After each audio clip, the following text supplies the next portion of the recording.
El Centinela, por Arthur C. Clarke. La próxima vez que vean ustedes la luna llena brillar alta en el sur, examinen atentamente el borde derecho y dejen resbalar la mirada a lo largo de la curva del disco. Allá donde serían las 2 si nuestro satélite fuera un reloj, observarán un minúsculo óvalo oscuro. Cualquiera que posea una vista normal puede descubrirlo. En una gran llanura, rodeada de montañas, una de las más hermosas de la luna, conocida con el nombre de Mar Crisium, el Mar de las Crisis, casi 500 kilómetros de diámetro, rodeada por un anillo de magníficas montañas, no había sido explorada nunca hasta que nosotros penetramos en ella a finales del verano de 1996. Nuestra expedición había sido cuidadosamente planeada. 2 grandes cargos habían transportado nuestras provisiones y nuestro equipo desde la base lunar del Mare Serenitatis, a 800 kilómetros de ahí. Disponíamos además de 3 pequeños cohetes destinados al transporte a cortas distancias en regiones en las que era imposible servirse de los vehículos de superficie. Afortunadamente, la mayor parte del Mare Crisium es llana. No existen allí esas enormes grietas tan frecuentes y tan peligrosas en otras partes. Y los cráteres o elevaciones de una cierta altura son bastante raros. A primera vista, nuestros potentes tractores oruga no tendrían la menor dificultad en conducirnos hasta donde quisiéramos ir. Yo era el geólogo, o selenólogo si quieren ser ustedes pedantes, jefe del grupo destinado a la exploración de la zona sur del mare. Habíamos recorrido 1,5 centenares de kilómetros en una semana, bordeando los contrafuertes de las montañas que dominaban la playa de lo que, muchos millones de años atrás, había sido un antiguo mar. Cuando la vida se había iniciado en la Tierra, aquel mar ya estaba moribundo. El agua retiraba de los flancos de aquellas maravillosas escolleras para fluir hacia el vacío corazón de la luna. Sobre el suelo que estábamos recorriendo, el océano que no conocía mareas había alcanzado en su tiempo una profundidad de 800 metros, y ahora la única huella de humedad que podía hallarse era la escarcha que descubrimos a veces en las profundidades de las cavernas, donde jamás penetra la luz del sol. Habíamos comenzado nuestro viaje al despuntar el alba lunar, y nos quedaba aún casi una semana de tiempo terrestre antes de que la noche cayera de nuevo. Descendíamos de nuestros vehículos 5 o 6 veces al día, vestidos con nuestros trajes espaciales, y nos dedicábamos a la búsqueda de minerales interesantes, o plantábamos señales indicadoras para guiar a futuros viajeros.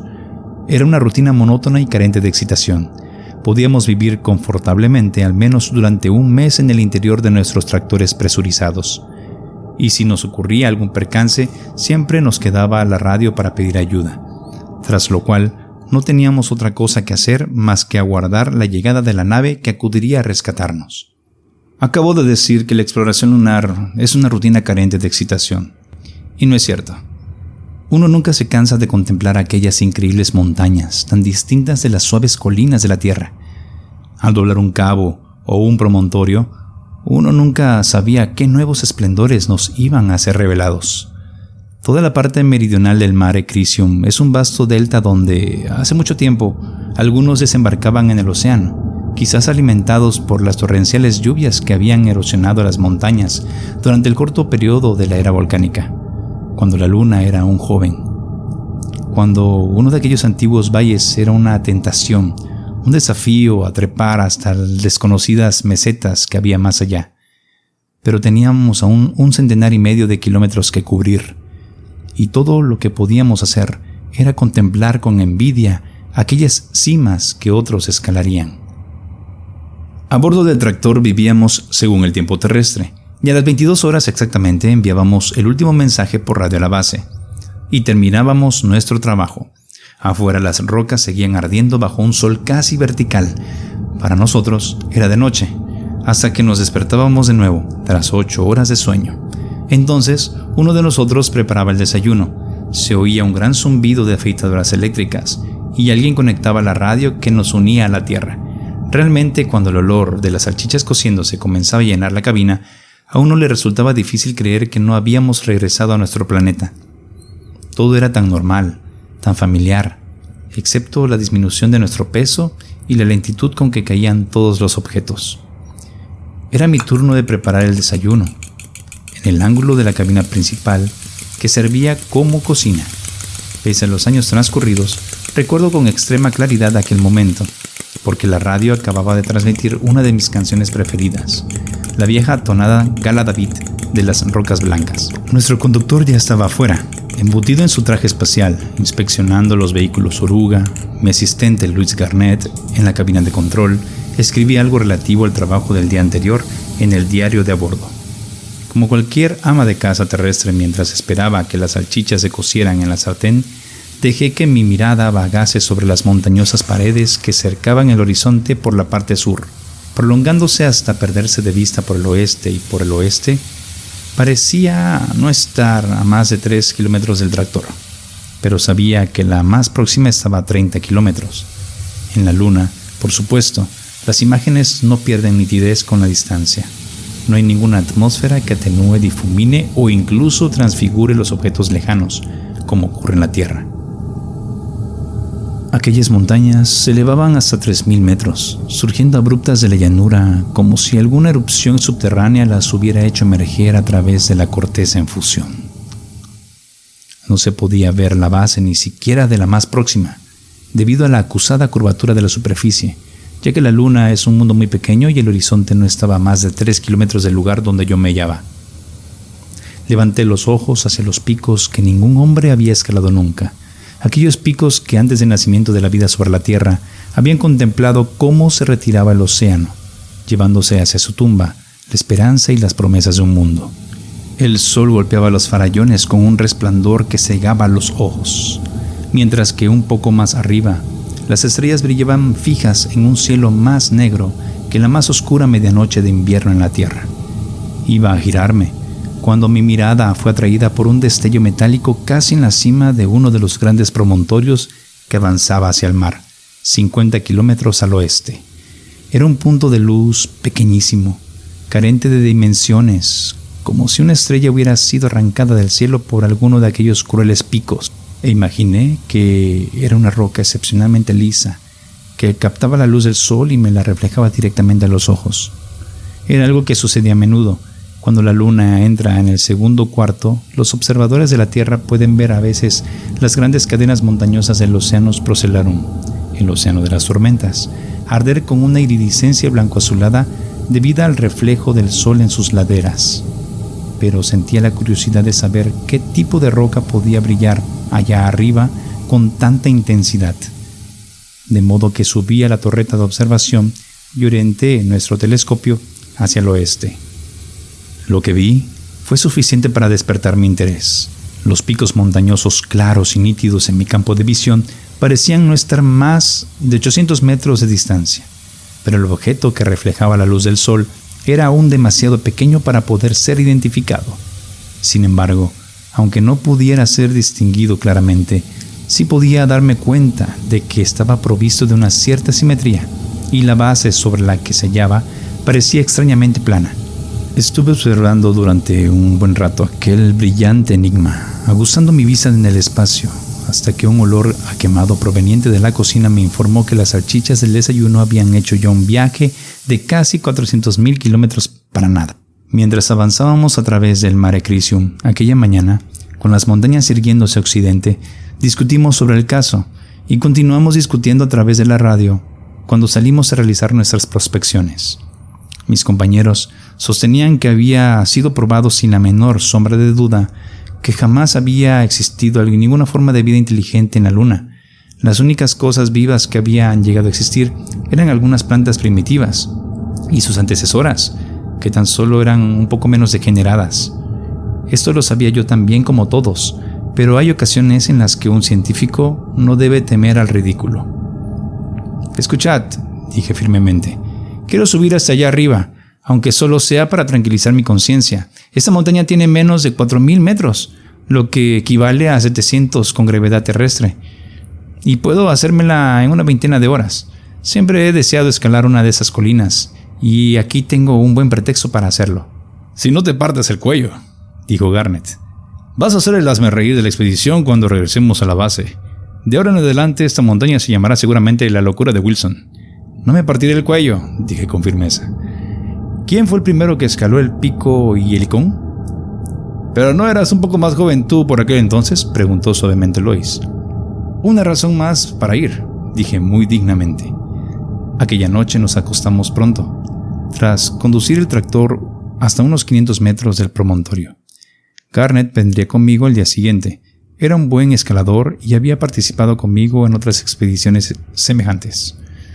Nuestro conductor se sintió muy feliz de quedarse guardando el vehículo. A primera vista, aquellas paredes parecían prácticamente inescalables, pero cualquiera que tuviera un poco de experiencia sabía que la escalada no presenta serias dificultades en un mundo donde el peso queda reducido a una sexta parte. El auténtico peligro del alpinismo lunar reside en el exceso de confianza. Una caída desde 100 metros en la luna es tan mortal como una caída desde 15 metros en la Tierra. Hicimos nuestro primer alto en una cornisa a unos 1500 metros de la llanura.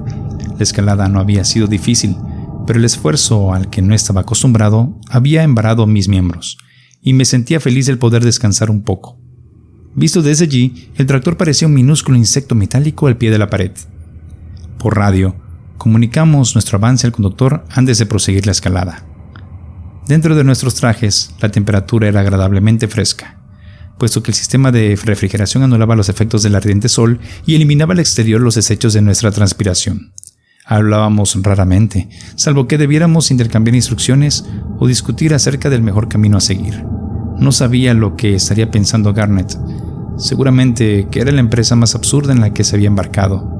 Yo no podía dejar de darle la razón, al menos en parte, pero el placer de la escalada, la seguridad de que nunca ningún hombre había llegado antes hasta allí y la exaltante visión del paisaje eran para mí una recompensa suficiente. No recuerdo haber experimentado ninguna excitación especial al hallarnos ante la pared rocosa que había examinado a través del telescopio el día antes, desde una distancia de 50 kilómetros. Se extendía hasta una veintena de metros por encima de nosotros, y allá, en aquella explanada, se hallaba el objeto que me había atraído a través de toda aquella extensión desértica. Casi con toda seguridad, no era más que un bloque de roca nacido en alguna época pasada a consecuencia del impacto de un meteorito, con los planos de estratificación pulidos y brillantes, aún en la movilidad eterna e inmutable. La roca no tenía apoyos, de modo que tuvimos que usar un garfio. Mis cansados brazos parecieron recuperar una nueva fuerza cuando lancé el anda de 3 puntas, haciéndola girar sobre mi cabeza. La primera vez falló su presa, y cayó lentamente cuando tironeamos de ella para comprobar su solidez. Al tercer intento las púas se sujetaron sólidamente, y ni siquiera el peso combinado de nuestros 2 cuerpos consiguió moverla. Garnett me lanzó una ansiosa mirada. Hubiera podido decirle que deseaba subir yo primero, pero me limité a sonreír a través del cristal del casco y agité la cabeza. Luego, lentamente, sin prisas, inicié el último tramo de la ascensión. Aún enfundado en el traje espacial, pesaba tan solo 20 kilos, por lo que subí a pulso, sin enroscar la cuerda entre mis piernas ni ayudarme con los pies contra la pared. Cuando alcancé el borde, me detuve un instante para saludar con la mano a mi compañero. Luego del último tirón, me hice de pie sobre la plataforma y contemplé lo que había ante mí. Hasta aquel momento estaba casi convencido de que no iba a descubrir nada extraño o insólito allí. Casi, pero no completamente. Y era esa torturante duda la que me había empujado hasta allí. Bueno, la duda había sido disipada, pero la tortura apenas acababa de empezar. Me encontraba en una explanada de unos 30 metros de profundidad. En alguna ocasión había sido lisa, demasiado lisa para ser natural, pero los impactos de los meteoritos habían mordido y cribado su superficie a través de incontables eones. Y había sido nivelada para poder sostener una estructura translúcida, burdamente piramidal, de 2 veces la altura de un hombre, encajada en la roca como una gigantesca gema facetada. Probablemente no experimenté ninguna sensación durante los primeros segundos. Luego, inexplicablemente sentí una extraña alegría, porque yo amaba la luna, y ahora sabía que el musgo que trepaba el Aristarco y el Eratóstenes no era la única forma de vida que había producido cuando era joven. Los antiguos y desacreditados sueños de los primeros exploradores eran ciertos. Después de todo había existido una civilización lunar, y yo había sido el primero en descubrirla. El hecho de haber llegado con 1 millón de años de retraso no me preocupaba. Tenía bastante con haber llegado. Mi cerebro comenzaba a funcionar de nuevo normalmente, analizando, planteando preguntas. ¿Qué era aquella construcción? ¿Un santuario? ¿O alguna otra cosa que en mi lengua no tenía nombre? Si era una construcción habitable, ¿por qué la habían edificado en algún lugar casi inaccesible? Me pregunté si se trataría de un templo, e imaginé ver a los adeptos de alguna extraña región invocando a sus divinidades para que les salvaran la vida, mientras la luna declinaba con la muerte de sus océanos. Avancé unos pasos para examinar más de cerca el objeto, pero la cautela me impidió acercarme demasiado. Entendí un poco de arqueología e intenté establecer el nivel de la civilización que había aplanado aquella montaña y erigido aquellas superficies resplandecientes que me cegaban aún. Pensé que los egipcios hubieran estado en condiciones de erigir una construcción como aquella, siempre que sus operarios dispusieran del extraño material que aquellos arquitectos aún más antiguos habían utilizado. Debido a que el objeto era relativamente pequeño, no se me ocurrió pensar que probablemente estaba examinando el producto de una raza más avanzada que la nuestra. La idea de que en la luna hubieran existido seres inteligentes sería bastante difícil de asimilar, y mi orgullo se negaba a dar el último y más humillante paso. Y luego observé algo que hizo que los cabellos se me erizaran en la nuca, algo tan trivial e inocuo que quizá cualquier otro nunca lo hubiera visto. Ya he dicho que la explanada había sido torturada por la caída de los meteoritos, de tal modo que estaba recubierta de una espesa capa de polvo cósmico. Ese polvo, que se extiende como un manto por la superficie de todos los mundos en los que no existen vientos que puedan turbarlo. Sin embargo, tanto el polvo como las señales dejadas por los meteoritos terminaban bruscamente en el borde de un amplio círculo en el centro del cual se hallaba la pirámide, como si un muro invisible la protegiera de las inclemencias del tiempo y del lento pero incesante bombardeo del espacio. Sentí que alguien estaba gritando en mis auriculares, y finalmente me di cuenta de que Garnet me estaba llamando desde hacía rato. Avancé con paso vacilante hacia el borde de la explanada y le hice señas de que subiera, porque no me sentía muy seguro de ser capaz de hablar. Luego me giré de nuevo hacia el círculo en el polvo. Me incliné y tomé un fragmento de roca, y lo lancé, sin excesiva fuerza, hacia el brillante enigma. Si la piedra hubiera desaparecido al chocar contra aquella invisible barrera, no me hubiera sorprendido. Pero se limitó a caer al suelo, como si hubiera chocado contra una superficie curva. Ahora sabía que el objeto que tenía ante mí no podía ser comparado con ninguna obra de mis antepasados. No era una construcción, sino una máquina, que se protegía a sí misma a través de unas fuerzas que habían desafiado la eternidad. Aquellas fuerzas, cualesquiera que fuesen, seguían funcionando aún, y quizás yo me había acercado demasiado a ellas. Pensé en todas las radiaciones que el hombre había capturado y dominado en el transcurso del último siglo. Por lo que sabía, podía hallarme incluso condenado para siempre, como si hubiera penetrado en la atmósfera silenciosa y letal de una pila atómica no aislada. Recuerdo que me giré hacia Garnet, que se había reunido conmigo y permanecía inmóvil a mi lado. Me pareció tan absorto que no quise molestarle, y me dirigí hacia el borde de la explanada esforzándome en ordenar de nuevo mis pensamientos. Allí, delante de mí, se extendía el Mare Crisium, extraño y fascinante para casi toda la humanidad, pero conocido y tranquilizador para mí. Levanté la mirada hacia la hoz de la tierra que yacía en su cuna de estrellas, y me pregunté qué habían ocultado sus nubes cuando aquellos desconocidos constructores habían terminado su trabajo. ¿Era la humeante jungla del Carbonífero? ¿La desierta orilla de los océanos sobre la que reptaban los primeros anfibios para conquistar la tierra firme?